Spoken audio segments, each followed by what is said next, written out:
ఈరోజు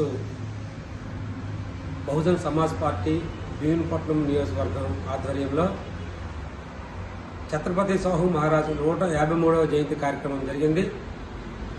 ఆ మహానుభావుడికి ఘనమైన నివాళులు అర్పించడం జరిగింది. ఈ భారతదేశంలో రిజర్వేషన్ల పితామహుడిగా పేరుగాంచినటువంటి ఛత్రపతి సాహు మహారాజుని భారతదేశ చరిత్ర ఉన్నంత వరకు కూడా ఆయన అజరామంగా అందరి ప్రజల్లో మనసుల్లో నిలదొక్కున్నటువంటి వ్యక్తి ఛత్రపతి సాహు మహారాజు. ఈ అంబేద్కర్కి ఆలోచన ఇచ్చిన వ్యక్తే సాహు మహారాజు రిజర్వేషన్ల మీద.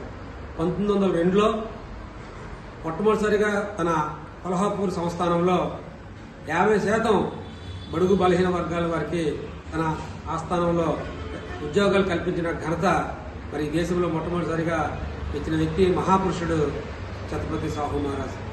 మరి అంబేద్కర్ గారికి ఎంతో అన్ని విధాలుగా కూడా తక్కువ సమయంలో ఎక్కువగా సహాయం చేసినటువంటి వ్యక్తి ఛత్రపతి సాహు మహారాజ్. మరి ఈరోజు భారతదేశంలో రిజర్వేషన్లని నాశనం చేసే దిశగా అడుగులు పడుతున్నాయనే విషయం మనందరికీ తెలుసు.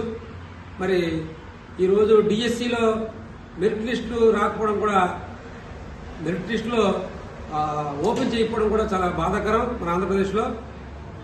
మరి ఈబీసీ రిజర్వేషన్